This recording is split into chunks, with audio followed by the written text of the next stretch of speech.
Bem-vindos a mais um vídeo. Hoje vamos gravar um vídeo de uma forma diferente. Vamos fazer uma espécie de uma apresentação e vamos falar especificamente sobre curvas de nível. Tenho recebido muitas perguntas de pessoas que assistem os nossos vídeos e grande parte delas querem saber como fazer as curvas de nível, mas entendo que muitos não sabem o que são curvas de nível, para que servem as curvas de nível ou o que representam as curvas de nível. Então, esta apresentação muito rápida vai ser para esclarecer o que são curvas de nível e qual é a função de uma curva de nível. Curva de nível. Bom, existem várias definições sobre curva de nível. Dentre elas, eu fui buscar umas duas, que acho um pouco mais simples e mais perceptível. A primeira diz o seguinte: curva de nível é uma linha imaginária que une pontos com a mesma altitude ou cota num terreno, ok? Imaginemos um terreno, ok? Temos aqui um terreno, vamos lá, uma montanha, certo? E ela foi segmentada ou subdividida em pontos com a mesma altitude. E esses pontos com a mesma altitude são denominadas as curvas de nível, neste caso. Ok? Temos aqui o ponto zero. Como vocês veem, ele vai circundar toda esta linha aqui, é o ponto zero. Significa que ao longo desta linha existe a mesma cota, ou tem a mesma cota, ou a mesma altitude. Depois passamos para a cota 100, ou o ponto com altitude 100. Ao longo desta linha toda aqui, a altitude é de 100, ou temos uma cota de 100, ok? E isso pode ser visto em vários perfis. Ok, temos este aqui é o perfil original do terreno, mas depois podemos ter um perfil transversal ou um corte transversal que ilustra mais ou menos o que é que nós estamos a ver aqui, ok? Que vai nos ajudar. Por exemplo, se nós estamos a sair do ponto A para o ponto B, o ponto A é aqui no zero e o ponto B é aqui no cume, ok? Aqui nesta cota de 700. Nós estamos a sair do ponto A para o ponto B. Então, significa que vamos subindo, ok?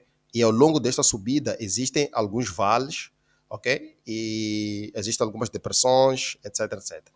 E temos alguns pontos em que temos cotas inferiores, temos cotas superiores. E isso vai nos mostrar a disposição do próprio relevo.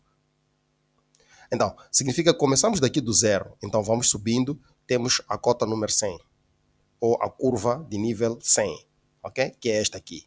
Então, vai nos dizendo que estamos a subir. Se saio daqui para aqui, eu estou a subir. E venho para aqui, eu estou a subir. Continuo a subir, ok? Normalmente, eu consigo perceber que estou a subir quando não há um intervalo muito grande entre as duas curvas de nível, neste caso, certo? Então, eu vou subindo, como vocês podem ver aqui, eu vou subindo, mas quando chego aqui, eu baixo ou eu desço. Então, logo aqui significa que é um vale, ok? Ou é uma descida, uma depressão. Então, neste intervalo, quanto mais próximas forem as curvas, um declive um pouco acentuado, certo? Ok? Então, nós viemos daqui a crescer, a subir, então chegamos aqui ao cume, que é o topo, neste caso. E daqui para aqui, começamos a descer. Então, descemos, daqui para aqui, descemos, ok? E subimos de novo, ok? Então, estamos aqui a subir, chegamos ao cume, descemos e voltamos a subir, assim sucessivamente. Então, cada uma destas linhas, ela representa pontos com a mesma cota, ok? Que é a mesma altitude, neste caso, ok? Essa é uma forma de entender uma curva de nível, mas também existe uma outra definição que diz que a curva de nível é a representação do relevo a partir de linhas imaginárias, certo? Então temos o relevo, que é este aqui, e neste relevo existem linhas imaginárias, e essas linhas imaginárias têm a mesma altitude, ok? São denominadas curvas de nível. Existem curvas mestras, vamos ver o que é isso de curvas mestras. Bom, curvas mestras são linhas imaginárias cujo valor altimétrico, ou neste caso a cota, é um número múltiplo de 50. Ok?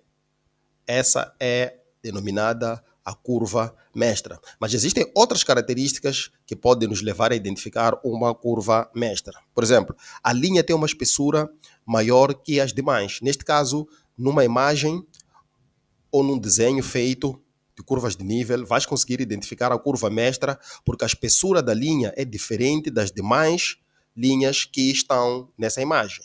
É aí onde você há de conseguir perceber que aqui estou diante de uma curva mestra. Para este caso, temos estas linhas com a espessura um pouco mais grossa, ok? Mais grossa e mais visível, com o castanho um pouco mais visível, ok? Estas são as nossas curvas mestras, certo? Mas também tem outras características. A curva mestra localiza-se no intervalo de 5 em 5 curvas intermédias. Depois temos curvas intermediárias. O que são curvas intermediárias?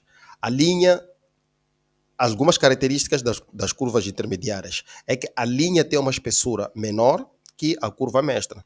Neste caso, se for já ver uma imagem de um desenho ou de um mapa de curvas de nível, a primeira coisa que vai te chamar a atenção sobre curvas intermediárias é que a linha vai ser diferente da linha da curva mestra, que é um pouco mais grossa. As curvas intermediárias têm uma linha de uma espessura um pouco menor, ok? Tem outras características. A separação de uma para a outra obedece um intervalo pré-definido. Para este exemplo específico, é de 10 em 10 metros, ok? Cada curva separa-se da outra de 10 em 10 metros, mas estamos a falar de uma área muito grande. Mas nós podemos ter, por exemplo, terrenos pequenos, 20 por 30, 15 por 30, em que eu vou ter que diminuir esta distância, que é para eu poder representar bem a questão do relevo desse terreno. Então, eu posso ter intervalos de 1 em 1 metro, por exemplo, de 2 em 2 metros, por exemplo, ok? Então, logo, eu vou definir o intervalo reduzido, neste caso. Não vai ser de 10 em 10 metros como está aqui nesta imagem, mas pode ser um intervalo de 1 em 1 metro, está bem? Então, essa separação tem que ser constante de uma curva para a outra. Bom, algumas curiosidades sobre curvas de nível.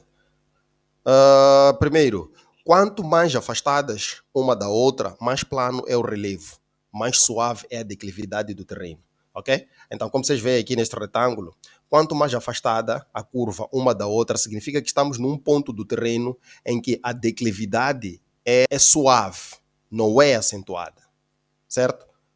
Temos uma declividade suave no terreno, uma zona mais ou menos plana. E o contrário acontece. Quanto mais próximas forem as curvas, mais íngreme é o terreno, ou mais acentuado é a declividade. Significa, neste exemplo, neste caso, aqui neste retângulo, aqui significa que temos uma declividade muito mais acentuada que esta área aqui, que é um pouco mais plana, no terreno. Então, para quem lê uma carta topográfica, ou para quem lê uma imagem, por exemplo, ou um mapa, só de olhar na imagem, só de olhar na carta topográfica ou no mapa e ver esta concentração, ok? De curvas, tem que entender logo de imediato que está num lugar do terreno com uma declividade muito mais acentuada. O terreno aqui neste local é muito íngreme. Então significa que quando quiseres colocar a sua obra ou que estiveres a fazer um projeto, tens que ter em conta estes aspectos, neste caso. As curvas de nível devem ser numeradas para que possamos distinguir se estamos num ponto de depressão ou num ponto de elevação. Isso vai nos facilitar, ok? Então, se eu estou, por exemplo, num ponto de depressão ou num ponto de elevação, eu tenho que numerar, eu tenho que saber se eu estou a subir ou estou a descer. Por isso que tem esses números todos. Se vocês forem ver aqui neste exemplo, tem 860, 850, 840. Então, aqui estou a descer. Aqui estou a descer até 800, 700, 750, etc, etc. Vou descendo. Mas o contrário, eu vou subindo, certo? Por exemplo, aqui, para este caso, aqui, eu estou a subir. Aqui vou subindo, vou subindo, vou subindo. Até 1140, vou subindo. 1000, ok? É o ponto mais alto aqui, 1140, certo? Outro exemplo é este aqui. Aqui tenho 1070, depois tenho 1080, 1100, 1120 até 1130. Então significa que daqui para aqui eu estou a subir. O contrário, eu estaria a descer.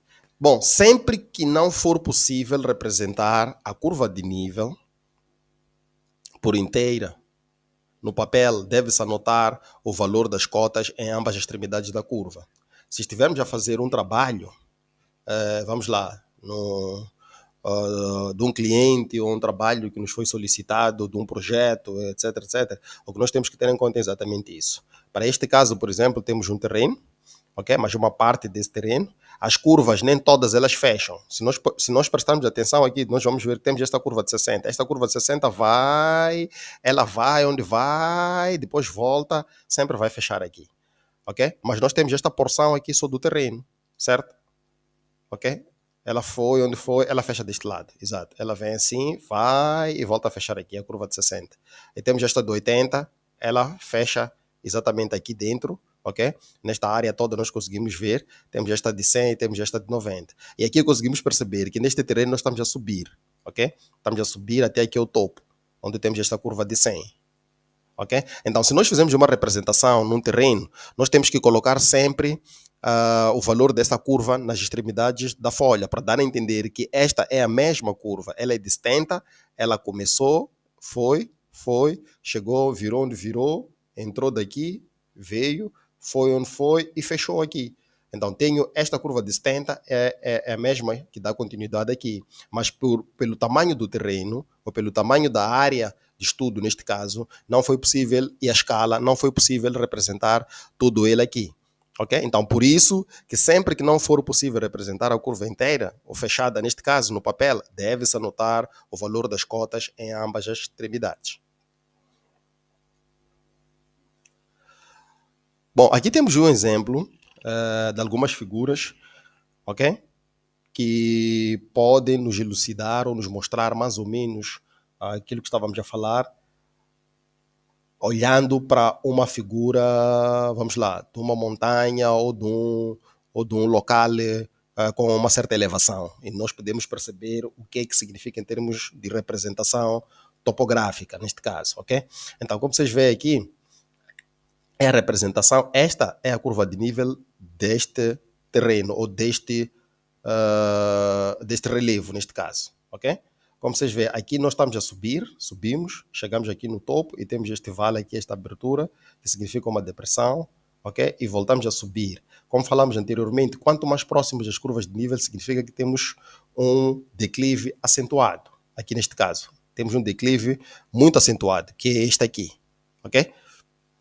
E aqui temos mais ou menos um declive uniforme em ambas as extremidades, como vocês veem, e é representado aqui com estas curvas de nível, neste caso. Ok? Então, idem por aqui, temos um declive acentuado, em que as curvas estão muito próximas e chegamos aqui ao cume e elas vão se afastando, significa que temos uma zona mais ou menos plana. Ok? O declive aqui não é tão acentuado assim. Ok? Então, são essas coisas que contam muito quando está-se a projetar, por exemplo, uma obra, ok, num terreno em que o projetista ou o arquiteto não conhece e ele precisa da planta topográfica, é isto que vai lhe ajudar. Onde é que ele coloca as infraestruturas desse projeto dentro do seu terreno, ok? Então, essas curvas de nível é que vão ajudar a ele a definir onde é que exatamente coloca essas infraestruturas. Bom, terminamos por aqui. Espero que tenham gostado e espero que as pessoas que me perguntam muito sobre as curvas de nível também tenham sido esclarecidas. Caso exista alguma dúvida, caso alguma coisa ficou mais confusa, por favor, não deixe de comentar. Comenta, partilhe o vídeo, siga a nossa página no Facebook, siga a nossa página no Instagram, siga a nossa página aqui no YouTube também e ajude-nos a crescer mais. Até o próximo vídeo.